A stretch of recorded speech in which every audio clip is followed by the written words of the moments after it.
Hello, everyone, and thank you for joining us today for this important topic. This is when is a threat an actual risk? And I'm pleased to be joined by a couple of experts that I've worked with for many, many years, and we've done many of these types of situations before, and other workplace violence events, workplace violence prevention events, training as well. Michael Delamer is the president, and Joe Zachariah is the managing director of Premier Risk Solutions. They're based out of the state of Washington, but they travel everywhere. Just basically, I'm going to give you a real quick down and dirty. We'll give you our bios, and we'll get right into this. I've been doing this since about 1970. When I entered the United States Secret Service, it was there I got my doctorate so that I'd better understand what human behavior is all about. Primarily was a profiler in the Secret Service to determine if people were actually a high risk of wanting to kill the president or vice president of the United States, and so just took that into the private sector when I left that agency, and I've been doing a lot of trainings as well as threat assessments ever since. Michael, why don't you give me a little quick synopsis of your background? Sure, thanks, Michael. And I've been in the industry for the better part of coming up on 20 years to this point, and I dabbled a bit in the guarding side to begin with, but I've been in the consulting and investigative practice now for about the last decade approximately. Spent some time in the Northeast and between Boston and New York, and then on the West Coast between San Francisco and Seattle, and pretty even splits as far as my time is concerned in most of those places.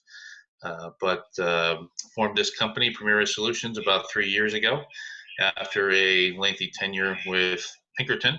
And in my last position with them, I was the managing director of the Northwest and Central regions, which comprised about 22 states. So a lot of geography there in scope of responsibility.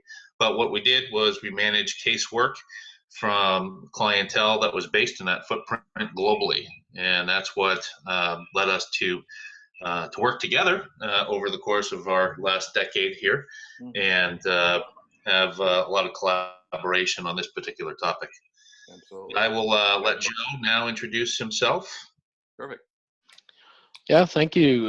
Joe Zachariah, Managing Director of Consulting for Premier Risk Solutions. Cut my teeth in law enforcement many years ago. I've been in the industry 36 years now, most in the private sector, healthcare fraud and healthcare security, and then moved on to Asia and spent 10 years working as the International Managing Director of Consulting for Pinkerton. Worked in a lot of crisis situations overseas, and then commuted to Asia another 8 years when I moved back to North America, and currently based in Washington. And that's me. Perfect. Excellent.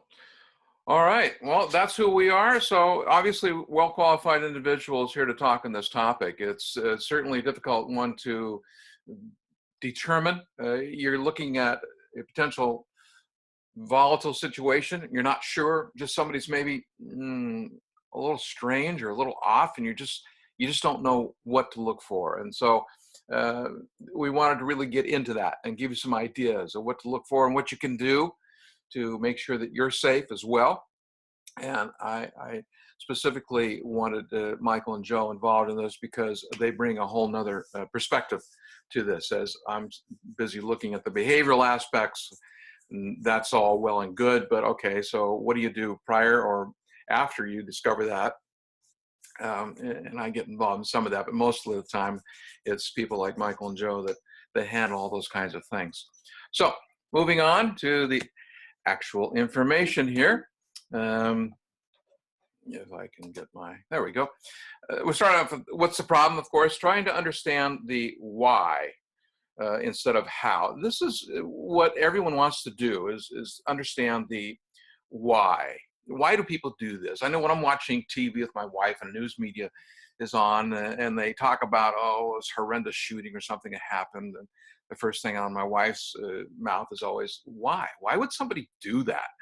And it's a good question, but at the same time, is it really going to be helpful? I mean, sure, if we could really understand the why of why somebody did what they did, maybe we could come up with some good ways to prevent it.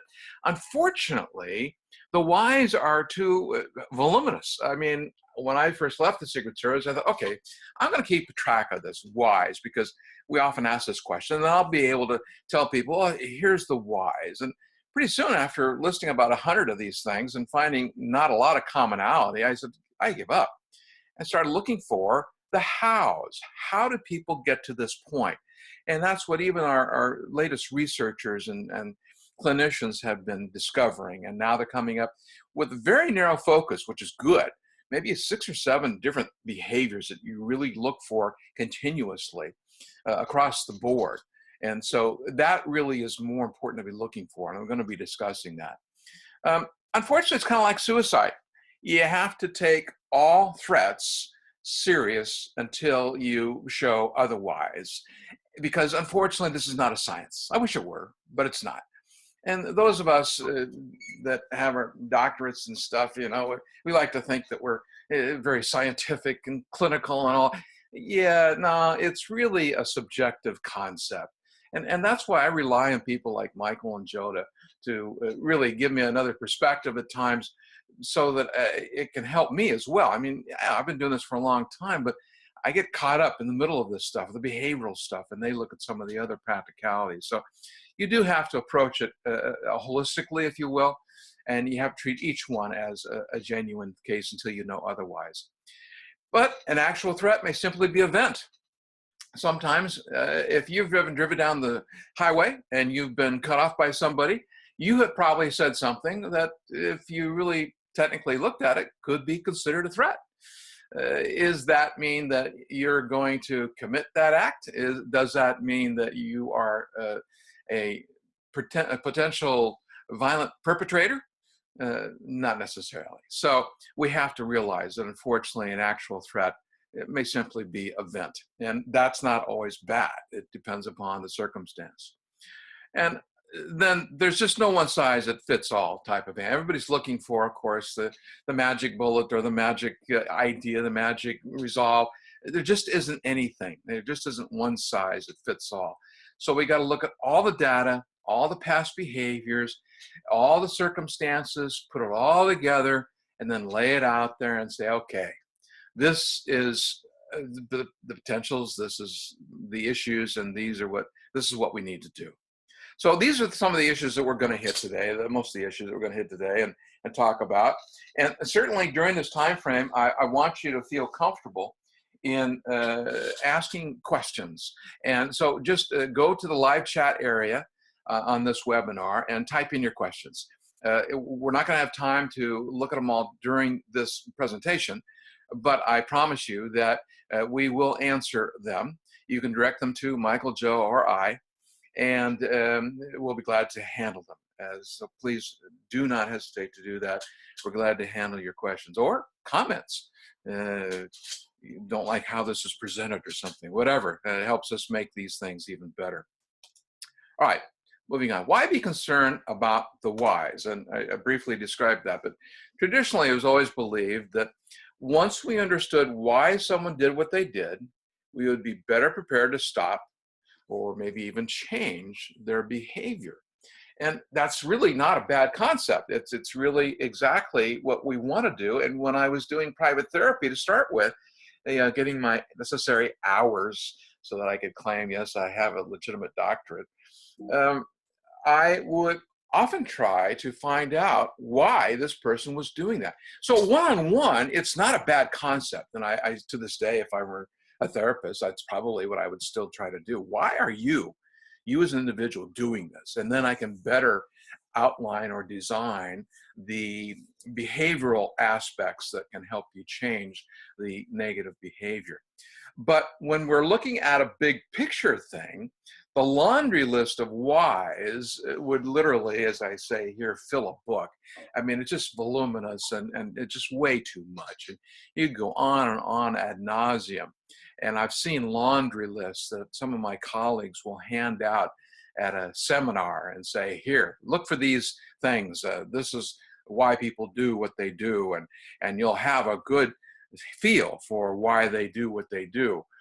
Yeah, well, after doing about 5 million of these things, it seems, but certainly I'm doing a lot of these trainings and looking at these laundry lists, and usually they're about, I don't know, 25 or 30 long.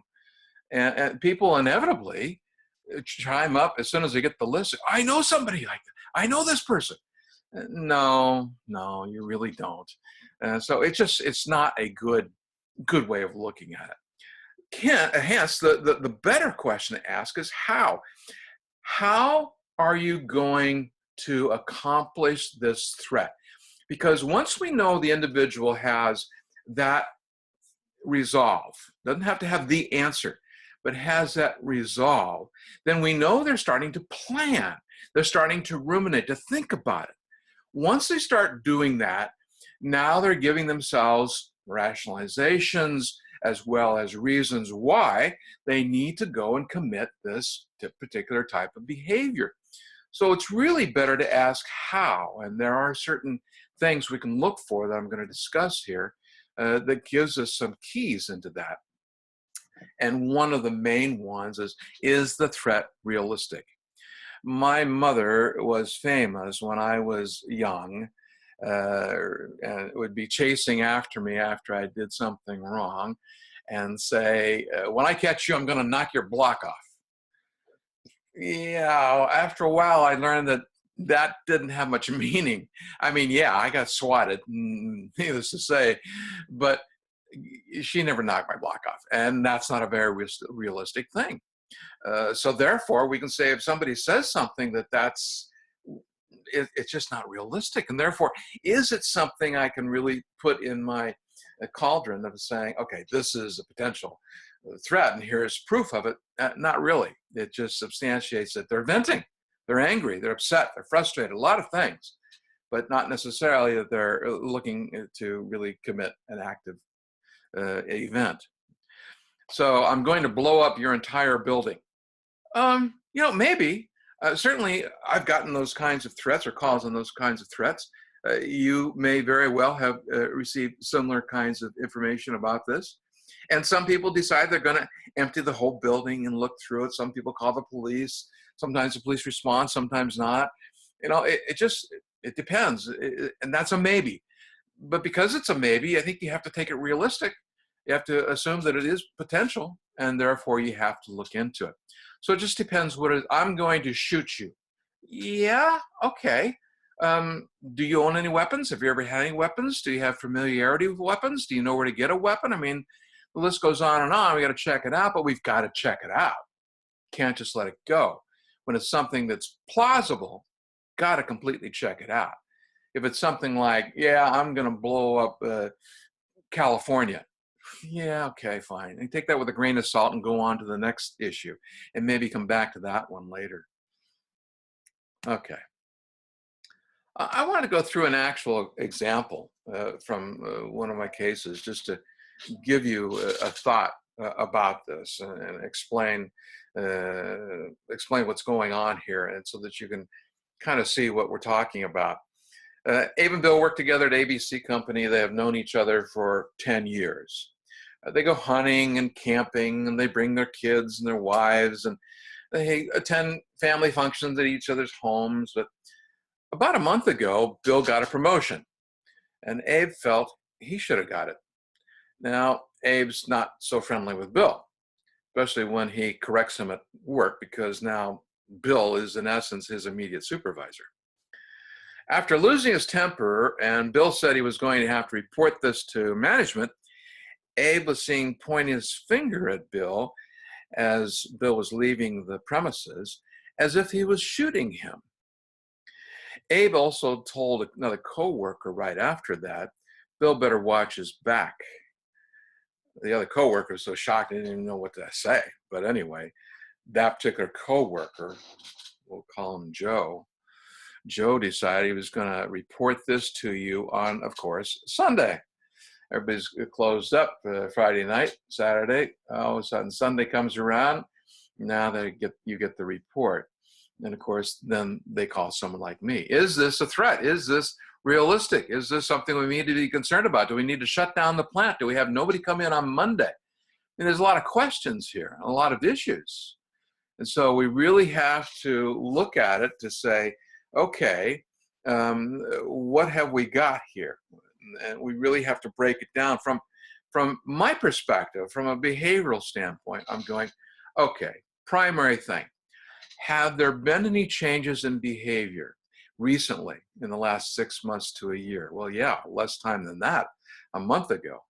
All of a sudden, Abe began to be really kind of upset with Bill. And they had a long-term friendship. And now it is really kind of turning upside down.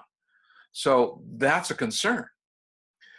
We know that Abe has family, and apparently that they do social functions. So that's what we would consider to be a buffer. So that's a good thing. We know that they go hunting, and so we know that Abe has access to or familiarity with weapons. And so there's still some real questions here. And so that's when we get into maybe doing some background information and trying to figure out more before we can just flat out say what needs to be done here. But at this point, we have to assume that there is a risk here. I don't know, I'm going to ask my colleagues that are helping me on this to chime in here, I think, just to get their opinion. Michael, what do you think? What would be one of the concerns, or what would be something that you would consider in this particular case? Well, certainly I'd want to background Abe and see if he's got any history of violence or other types of indicators that might factor into the overall situation here. But certainly you want to take a look at some of the physical aspects of the venue or the workplace as well, and see what vulnerabilities you have and address those. And that's where you might, depending upon what you find out about Abe and the good, the bad, or the ugly. If it's ugly, then you might need to deploy some assets there, meaning protective agents to help mitigate some of those vulnerabilities. So that's my overall 30,000 foot view on it. Yeah. Well, that's where we need to start. And I think, and just for the answer to that question, we did the background. It was completely clean. And amazingly, he's not much of a social media person, gets on Facebook occasionally, posts pictures of family and family outings, but no criminal, no civil action. Joe, anything else you would add to this? Yeah, Michael, I would say that companies sometimes have policies about searching, incoming items, or sometimes it's only outgoing, but some do incoming. So I think you should, definitely alert your security folks to the threat at a minimum, and just have them be observant. Is Abe taking something into work that conceivably could disguise a rifle or something like that? So just having the security folks aware that there's a threat issue, and to be extra vigilant. And should a problem arise with Abe, we want to kind of contain that as far outside of the building or at the entryway as possible, and be able to let folks know inside what's going on. So if there if there is an escalation of Abe's activities at the front desk, then maybe a panic button or something like that could also help.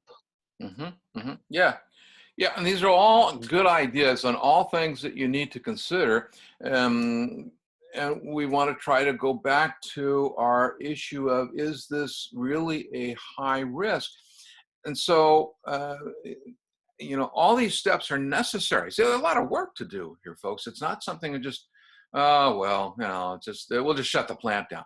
Yeah, at what cost? Maybe $1 million a day. I mean, maybe not that much, but for some plants it is, and sometimes it's more. So you have to take all these things into consideration and do it as quickly as possible.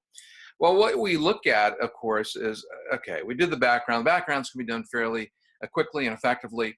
Bad news is there's privacy issues, and so we have to be careful how we do those. If I do them, for example, I can do them because the national standard says that I need to do that as part of my threat assessment, but I can't share that information with anybody. I can't tell you what it says. But nonetheless, if I come back and just say, everything looks pretty good so far, but then I have to look at the specifics.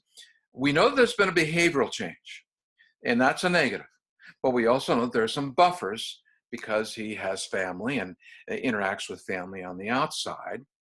We also know that at this point, what he's done is he's pointed his finger as if he's shooting Bill. Okay, that's not good, but what does that really mean? Also, he said, Bill better watch his back. An indirect threat at best. And so there's nothing that shows me that there's any real plan at this point. Is he thinking about it? Maybe, yeah. And therefore, we need to take immediate action or quick action. Is this really a risk? I think you have to put it somewhere in the middle of the pile and say, look, we're not positive, probably not. Let's not take any chances on this one. And let's go ahead and, as Joe was saying, and Michael as well, basically, let's be prepared. Let's have the plant ready. Let's have our security folk, if you have them. Some places do not. So you may have to employ some. Michael and Joe provide those kind of people all over the place. And that's the kind of thing you have to look into. It's a little costly, but at the same time, it's well worth the prevention aspect of it. And then, of course, Abe is probably going to be the first one that we talk to when he comes into the workplace, quite frankly, to see where his head is at and what he's really thinking about. And then make, in fact, a real threat assessment at that time. Oh, excuse me. So it isn't just cut and dry. It isn't just follow the numbers and you've got the answer. In these kinds of things, you don't want to go overboard. You don't want to just call up the National Guard and just automatically close down the plant. But at the same time, you have to take the reasonable precautions. And I think that's a key word. It's certainly in the courts. They use it all the time, the reasonable man test. So we have to do what's reasonable. And I think getting hold of an expert in this kind of a case where I just have a gut feeling that I don't know for sure. This is not my field of expertise. I'm a plant manager or I'm an HR person that works in this plant. I don't have that kind of expertise. I don't want to take this on myself. And I think the courts are very clear on that. You should not take this on by yourself. You've got to get some other opinions, some expertise, and reach out to the kind of people that can help you with this.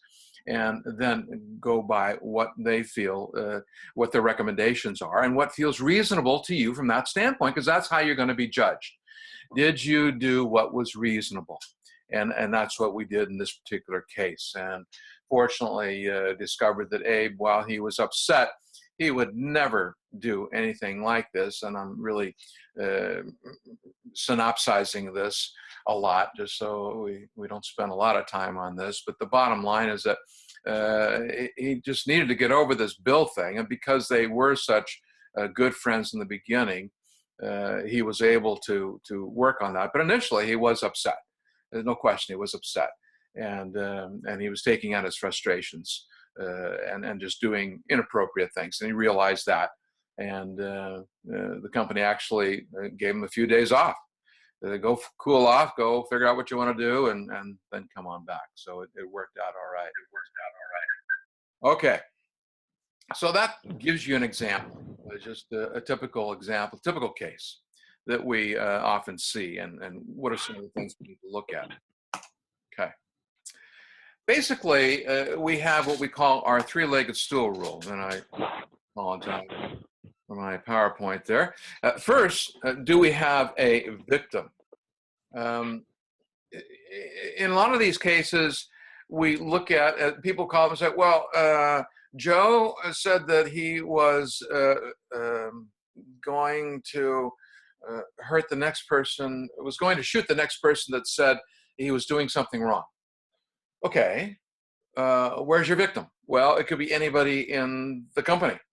So you don't really have a definitive victim. And that's what we're looking for. Is that critical? No, but it's important. And so that's the first thing we look at on our three-legged stool. We got to find that there's an identified victim, or sometimes victim, sometimes it's all of HR, it's all of security. But you got to have some kind of an identified victim. It doesn't mean that it's completely null and void. It just means that that's more a narrowed focus and therefore more concentrated intent. Second, what do we know about the person of interest? That's your second leg. Easy one on this one, especially with background and then an interview. Oftentimes, if we have the time, we interview others that may have knowledge of, if like in the Bill and Abe case, I would have liked to have talked to some of Abe's other coworkers to get an idea of how he normally behaves during the day. What does he usually do? How does he handle stress? How does he handle direction? How does he handle correction? Does he hang on to it for several days? On and on and on. So we want to be sure that we have that illuminated so that we can say, okay, this guy is a bad guy, or this guy, no, he's okay. But that's our second leg. And then thirdly, we want to figure out how familiar the person of interest is with the victim's environment. And it basically, this is a real general rule. I think I put it here. Yeah. The more familiarity or closeness of the relationship between all three, the higher the risk potential.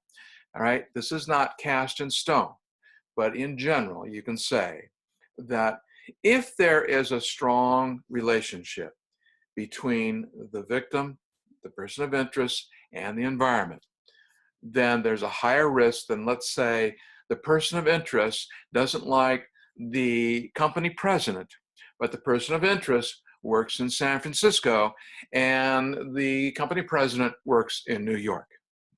So there's not a closeness there, if you will. He doesn't even know the CEO, just knows of him. The environment is not even there. So regardless of the fact that we may find that the the person of interest is really a bad guy type of person, the other two areas are low. And so therefore it's not a high risk, or not as much as if they were more involved and more related. So just keep that in mind. We call our three-legged stool rule. If you don't have one of those legs, you know, a three-legged stool, it's just going to fall over. What's really known about the victim? Okay, this is important. Boy, I really gotta apologize here for the PowerPoint. Unique, keeps me on my toes. Are they available to the person of interest, or are there good substitutes? So you go back to like the Virginia Tech shooting. There, the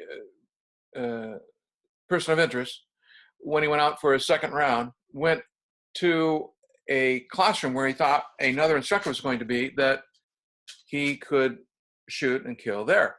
The instructor wasn't there, but there were some other students there who were assistants to or favored students of the teacher. And so therefore, this person of interest shot them.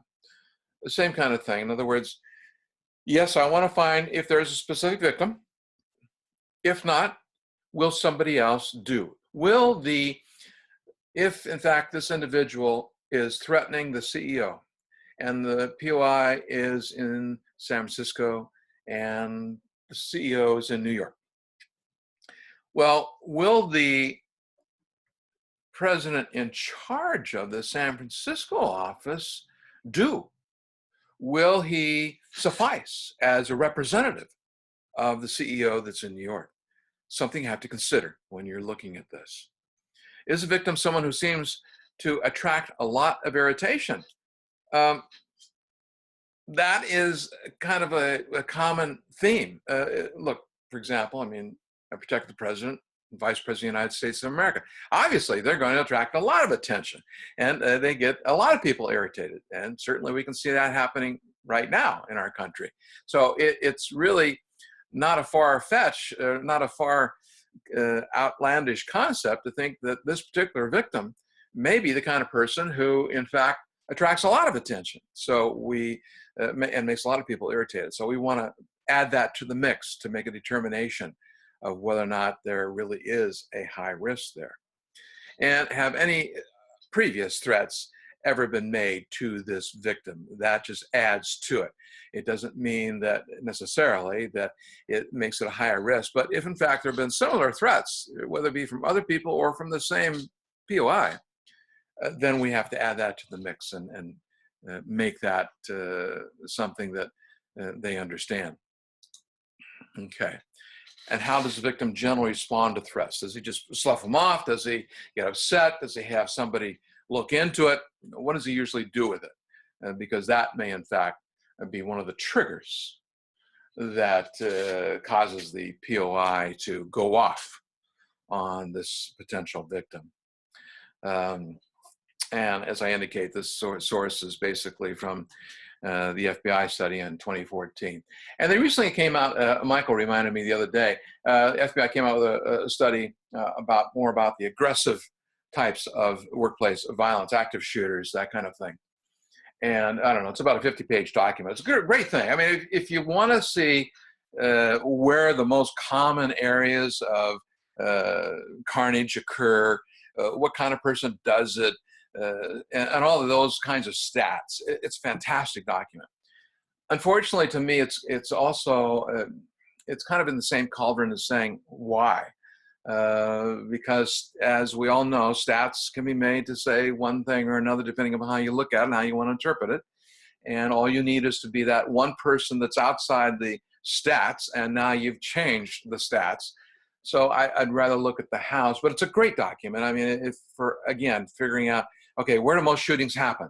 It tells you. Who does the most kind of shootings? It tells you. What kind of weapons are used? It tells you, at least statistically. And so it's just another document. And if you're not keeping up on these things, you really should, because they're good resources for you. What's really known about the person of interest? Well, we certainly have to know the behavioral concerns. History of threats or violent acts, any of that kind of thing. In this last case that we had with Abe, for example, he had none. So that's good. We know that past behavior is the best predictor of future behavior. And so therefore, without any past history, that's a good thing. And that's good to know. Threatening coworkers and others. So is he just universal? In other words, some people are just mad.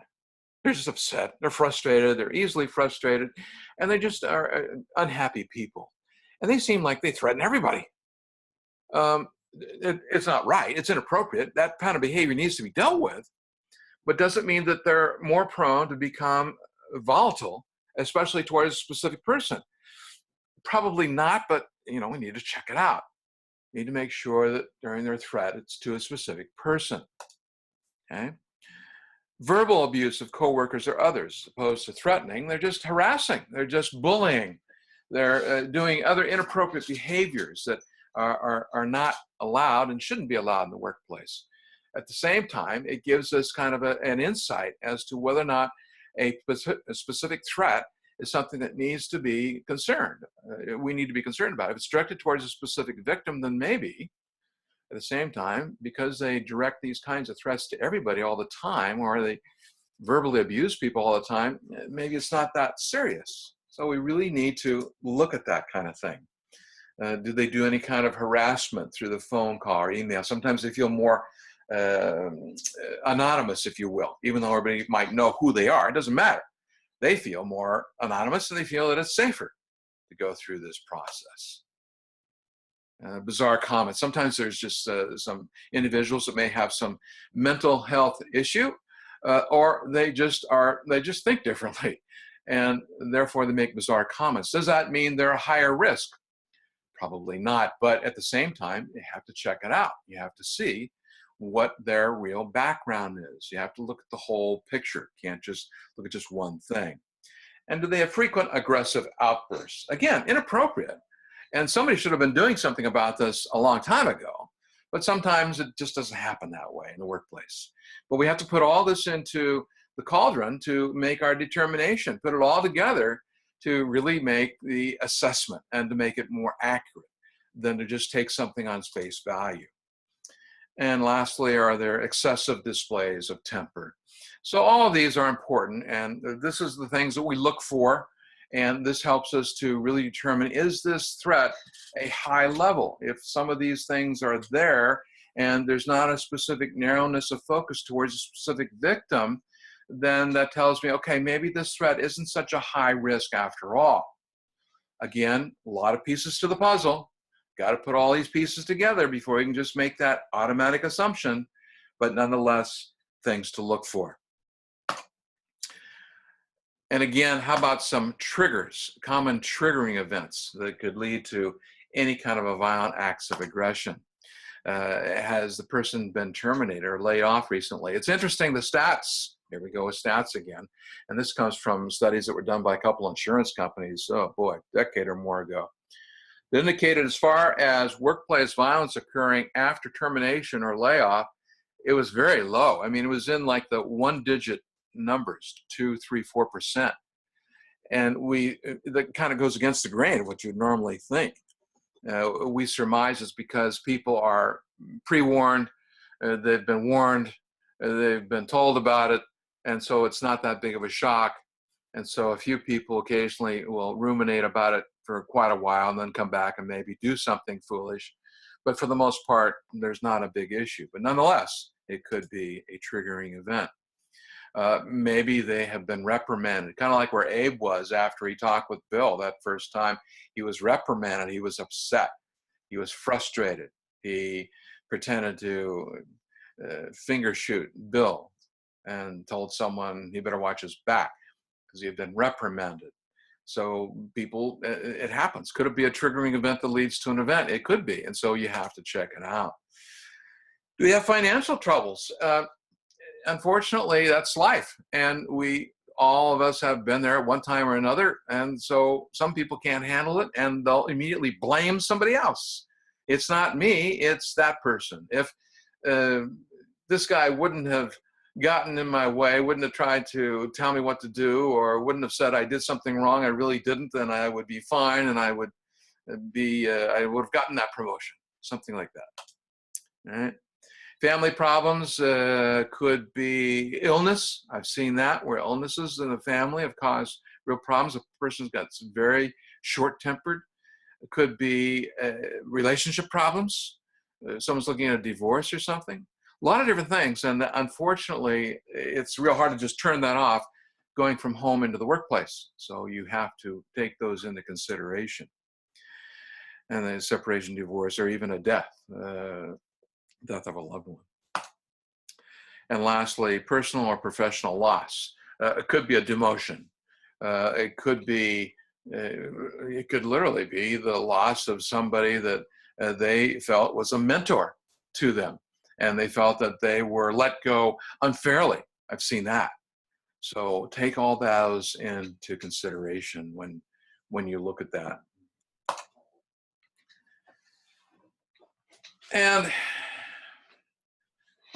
looking at the environment, of course, and explaining a little bit more so we get a good picture of this. How familiar is the person of interest with the environment where the victim is, and is it reasonably close by? Again, POIs in San Francisco, CEOs in New York, not as concerned, as much as if they both are in the same place in Kansas City, okay? If the victim's not present in this environment, will others serve as reasonable substitutes? Talked about that before, so I'm not going to go into it in any great detail, but be aware of that. Does the environment have a history of volatile events? This is one that most people don't take too much stand in or really consider too much, but it's very important. If in fact you've had an event in the workplace and it was violent and maybe it ended up in a death, I'm going to tell you that the person who is thinking about doing a violent event will do a little research, and if they find that, that gives them some more justification in the back of their mind. Aha, this is an alternative that has been used here in this environment. Doesn't mean that it came out successful. Maybe the individual was immediately arrested, or maybe he was neutralized by the police. Who knows? Doesn't make any difference. If an event occurred, I'm telling you, psychologically, subconsciously, it tells the person who's thinking about doing something volatile that, okay, if nothing else, it is a viable alternative. And that has to be taken into consideration. And of course, last one, how is the POI treated by others? Is he demeaned? Is he looked upon as just somebody that nobody really cares for? He's a weirdo. No one likes him. He doesn't fit in with the crowd. Make fun of him. Those kinds of things. Or is he treated like anybody else? Those kinds of things are important, triggering kind of events that need to be added to the whole formula there. All right, I'm going to shut up for a while. I've been talking too much. Michael wants to take over for here. Oh, thank you, Dr. Cochran. This is Joe Zachariah. Sorry. This is my portion here. Thank you. So when we look at companies and security organizations, they usually fall somewhere in this continuum of prevention, intervention, and response. So many companies have preventative programs in place. Others are reactive and they respond when something happens. So what we're finding in active threat situations, particularly, and in many of the regulatory regulated industries that we work in, is that today's model really needs to start with disruption. The security organization, the company, has to be disruptive, and there has to be an intervention. So to give an example of this, years ago, I was involved overseas in an active threat situation. A guy was planting hand grenades, booby-trapping hand grenades in superstores across this country. And several people had been injured to that point. And one of the local police superintendents in one of these areas went on television and said, if there's one more incident at this particular superstore, I'm going to shut them down. It was, an open invitation for this guy to come back and basically disrupt the business. So I was brought into the matter after a security officer was tasked to look for bombs or look for hand grenades at the end of the shift every night. But the problem was he wasn't trained to do so. And so he opened a booby-trapped cabinet on the sales floor.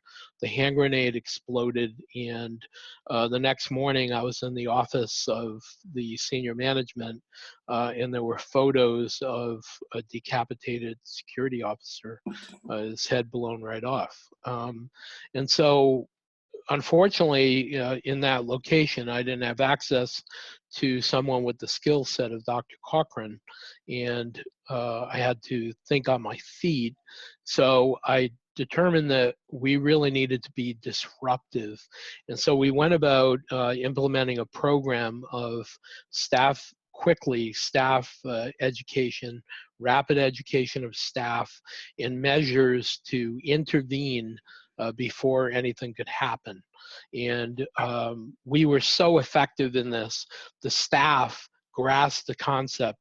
We turned everyone in the store into a security person. So we force multiplied, and we were able to stop the bombings until my investigative team could track down the party and who it was and all of that. It ended up being a gentleman that had a very lucrative business going on. So he worked for the company in a management position, but he got a cut of everything they purchased for the store.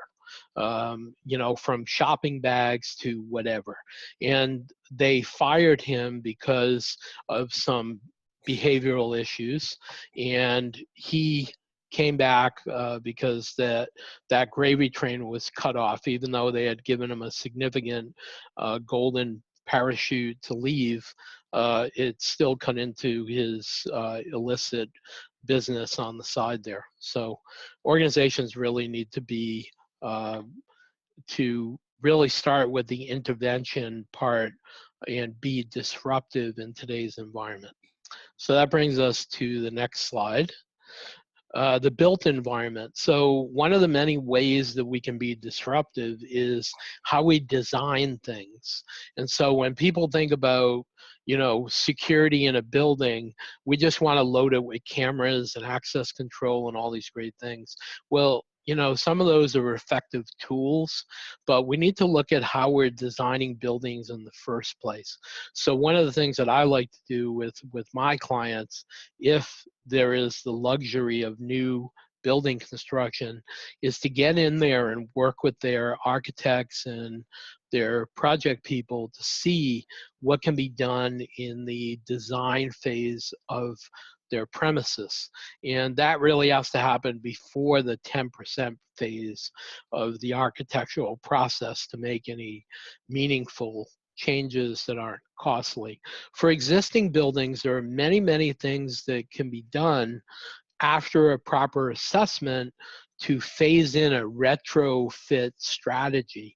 And so we've helped some, actually the last client we did this for was a city, a municipal government. We started with their city hall, and their primary concern at city hall was an active shooter. And then they liked our strategy so much. It was combined with some design elements, some technology elements, and some procedural elements. And so bringing those strategies together to be disruptive. And they liked it so much they gave us 7 or 8 more buildings. So one of the things we do during the assessment process, we well research refuge areas and protection and protective technologies.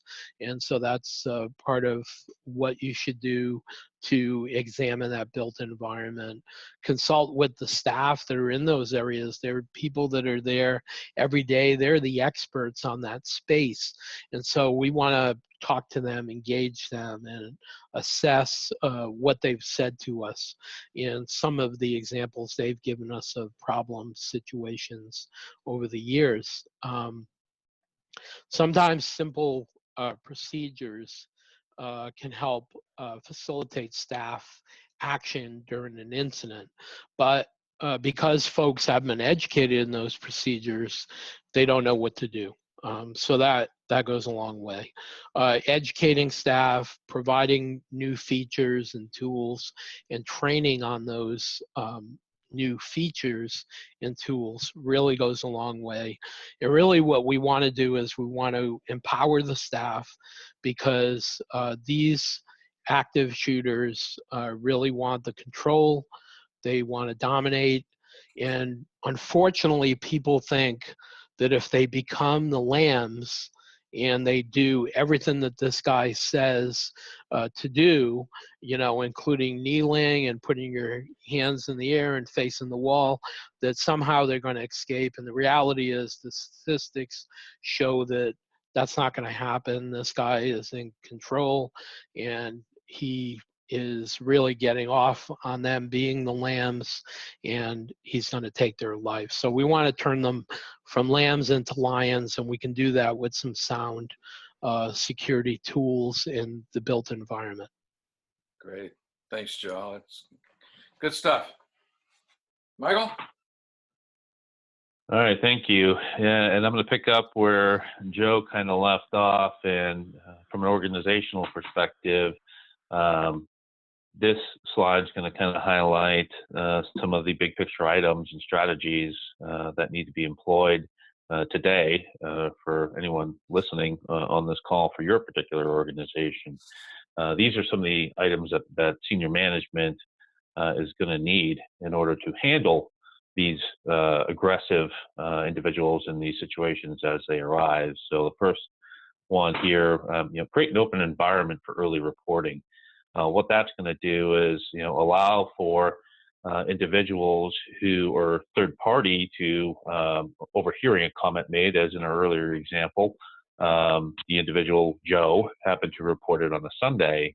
Well, he was a third party to that. So that's an indicator, and you need a mechanism in place, a tool, if you will, to be able to get that type of information reported up the chain, whether it's a hotline type of a situation, or there's a anonymous-based SMS texting, whatever the case might be, something to create that open environment and foster early reporting.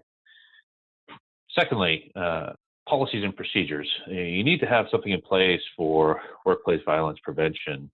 Certainly, Dr. Corcoran and I have gone into many an organization that we've seen where they don't have this in place, and they thus have engaged us to help them with this. But this is really a critical tool for educating your workforce and ensuring compliance with a policy and a procedure. Because if you don't have one, how can your workforce understand what your expectations are, whether it be related to gun control in the workplace or other weapons in the workplace?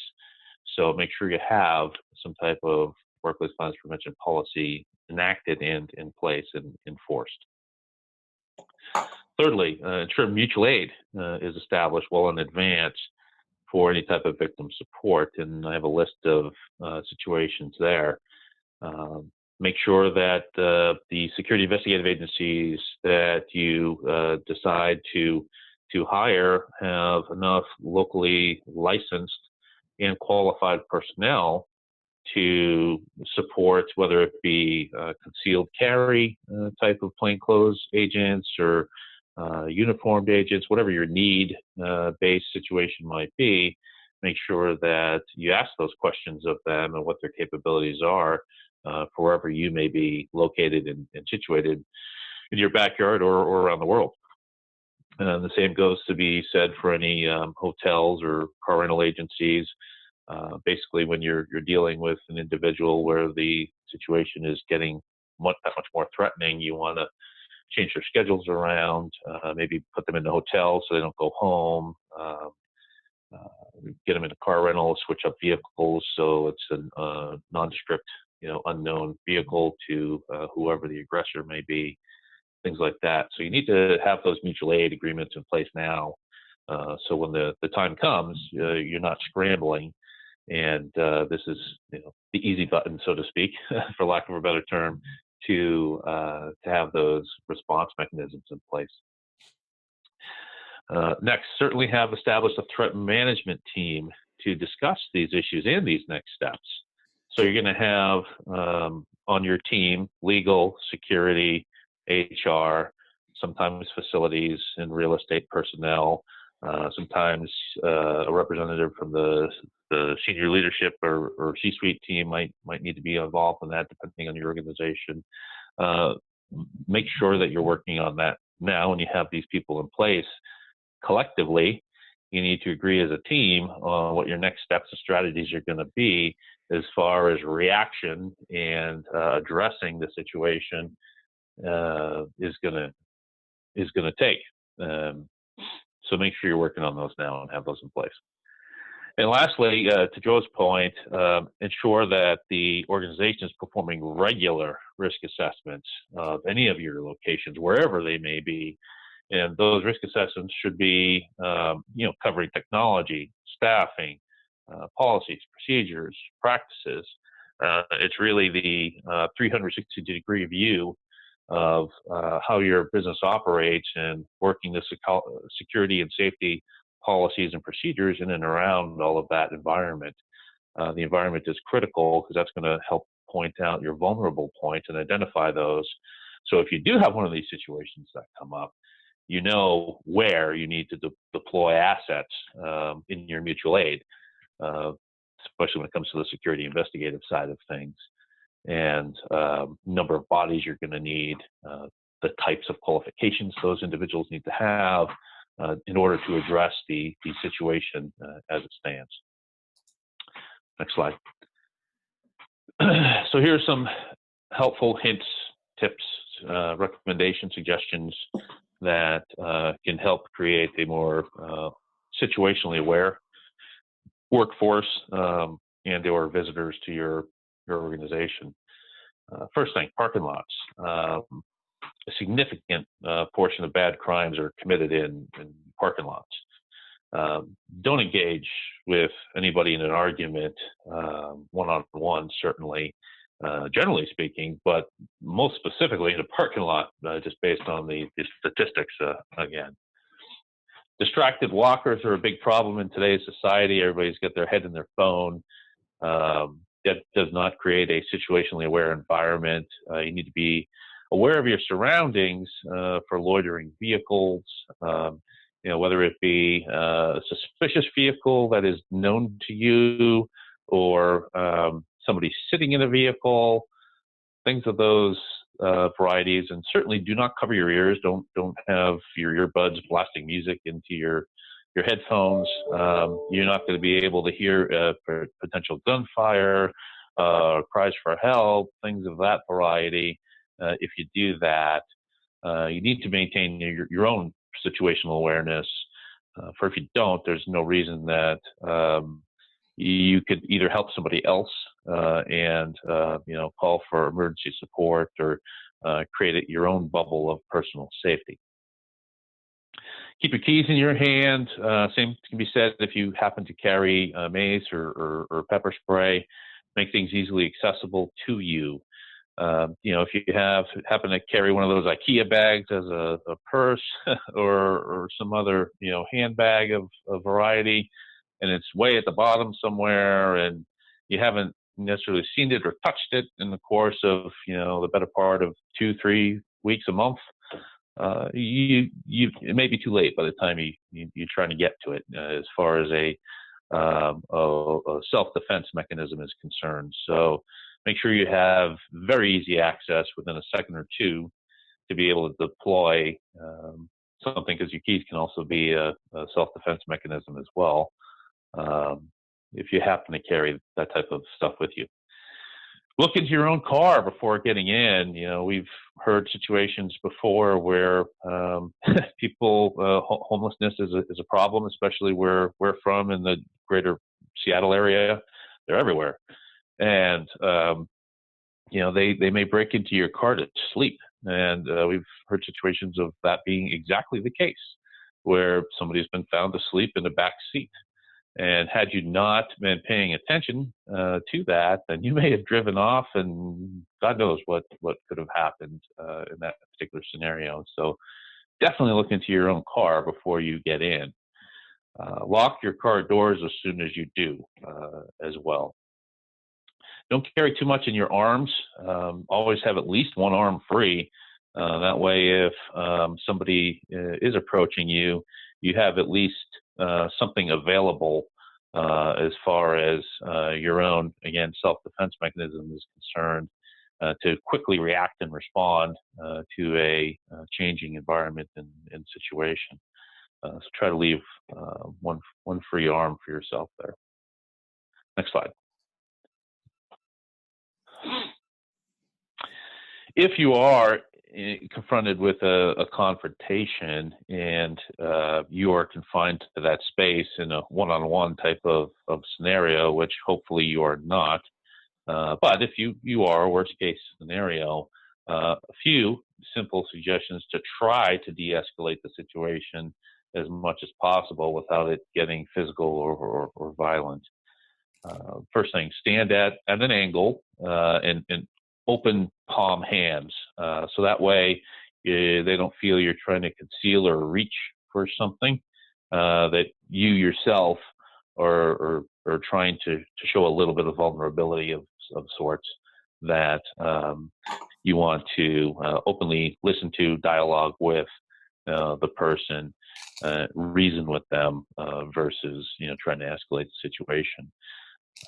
Smile, tilt your head, make good eye contact. Definitely do not stare at them, but a little bit more than half of the time, make solid eye contact so they know you're actually actively listening to what they have to say, and that could help de-escalate the situation as well. So again, make it every point to try not to get into a one-on-one situation with an angry individual.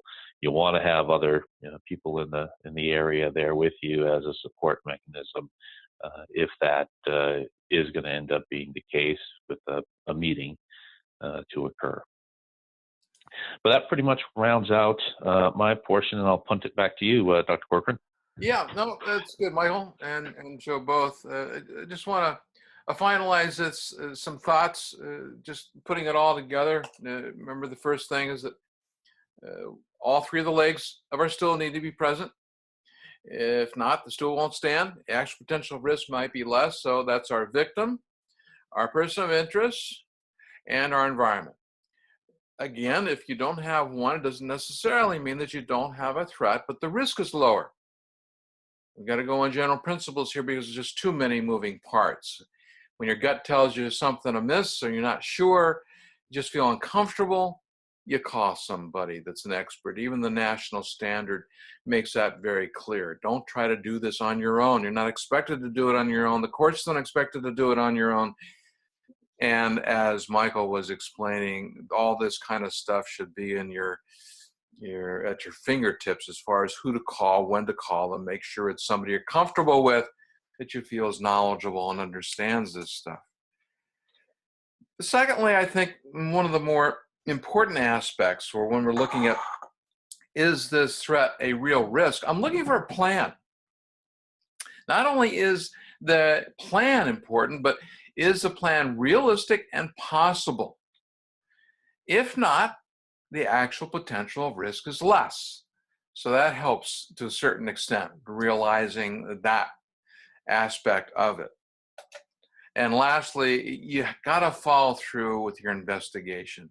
You got to collect all your necessary data, backgrounds, interviews, everything that you would normally do. Not only because you could be challenged as to whether or not you really have done a true threat assessment or determined the real risk potential of violence, but just from a standpoint of guesstimating future potentials. The courts are getting big on this concept of monitoring. If in fact you've let somebody go because they are a potential volatile individual, that's really kind of your main reason for letting them go, I'm going to tell you that the courts are going to be all over you if they come back and do something and you have no monitoring program in place.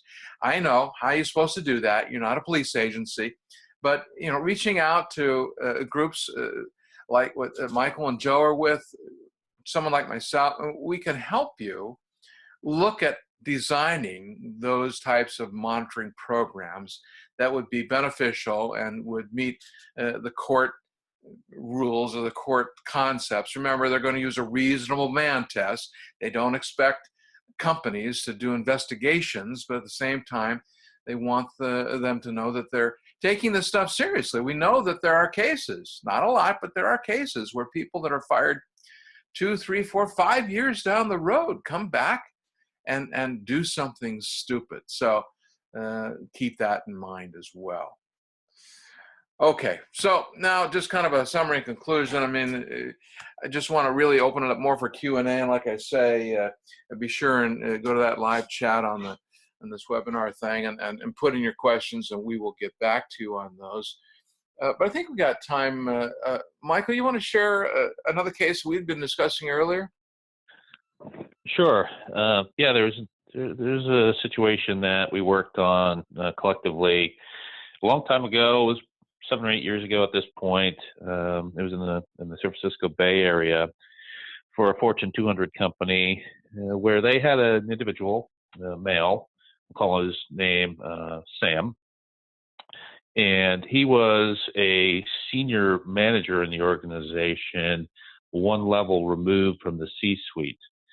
And their particular situation was probably not entirely unique, but a little bit, in the sense where the reason we first got the call from them was because they had reason to believe and suspect that this individual was selling or pushing out information that was proprietary intellectual property of theirs to a competitor. And so they wanted to try to document his activities and see if that might be the case or not. And so we deployed a surveillance team over the course of a period of several days' time and followed this individual around to different places throughout the Bay Area that he was going to, between restaurants and home and office and yada yada. And lo and behold, it did bear out that at one of the restaurants that we were conducting surveillance at, he did meet with an individual that represented a competitive organization. So that was enough for them to make an internal decision that they wanted to take next steps toward termination with this individual and separation. But before they were going to do that, they wanted to do a threat assessment. So that's where we brought Dr. Corcoran into the picture and shared with him the history of this individual and some of the dynamics of the situation. And this particular individual, as far as behavior was concerned, and more particular change in behavior, was over the last, I want to say it was 4 to 6 month period of time prior to our engagement. He had shown some outbursts in the workplace, specific to his management, the C-suite, whoever he was reporting into at the time. And that was not normal in his years of employment with the organization. So that was when we brought Dr. Corcoran in to take a look at all that stuff. Now, if memory serves me correct, with the results of the threat assessment, it was certainly worth monitoring the situation, but from a physical violence perspective, it was relatively low as far as the threat was concerned. But more importantly, they were significantly concerned about their intellectual property getting out, of course. So that led to some other consulting work we ended up doing. But in the end, as far as the active aggressor portion was concerned, they did follow through with the termination and separation. And what we did was we, at their headquarters building in the East Bay, we happened to deploy 2 agents, concealed carry agents in plain clothes, as is pretty normal standard protocol for this type of a situation. And, ex-law enforcement, military type of background individuals for a course of a couple of days, the day he was terminated and the day thereafter, just to make sure he would not return. And everything went relatively well. They gave him a bit of a golden parachute to leave as well. And at the end, everything turned out fine in that respect. From physical violence perspective, nothing happened. So that's kind of the culmination of all aspects. We did some investigative research. We brought in the behavioral, psychology side of things. We also deployed some physical protective agents for assets and resources to the table. We also did a little bit of consulting, more on the intellectual property side, but there was a consulting engagement. So kind of everything culminated within that one engagement several years back. But that's the point of the story, is that all of this can come together in one particular circumstance. Absolutely. I think that's very important to realize that there's no shortcut in any of this stuff. I wish there was. I wish there was a magic form, magic questions to ask, whatever. There's just not. And so I think it behooves everyone to really put their plans and policies and procedures and everything together and get it thought about. And once it's done, it's done. You can enact it quickly. You have the right resources that you feel comfortable with, that you can reach out to quickly, and make all these moving parts come together very effectively and successfully as well. All right, so anything else that should be added to this, Michael or Joe? Yeah, this is Joe, Dr. Cochran. I would just say that one of the things I would stress with companies trying to be disruptive to this type of activity, we never know if, you know, an active shooter scenario is going to play out on our premises. However, if we take a prudent all hazards approach to mitigate a range of threats, then we're spending money properly, and we're not just targeting one specific threat, but all hazards. So I would definitely recommend taking an all hazards approach to your programs. Excellent, excellent. Good recommendation, Joe, absolutely. Anything else? No, I think we pretty well covered Not it. for me. All right, fantastic. I think we pretty well covered it. Gents, I appreciate your time and willingness to get involved in this. Folks, again, be sure to ask your questions. Go to the live chat. Just put them in there. We'll get back to you. And stay tuned and look for future webinars, seminars, and case reviews that we do as well from the Workthreat group. Just go to our website, and they're all listed there. Thanks again. Have a great day. Thanks, Michael. Thank you. All right. Thank you, gents. Appreciate it. Great job. Thanks.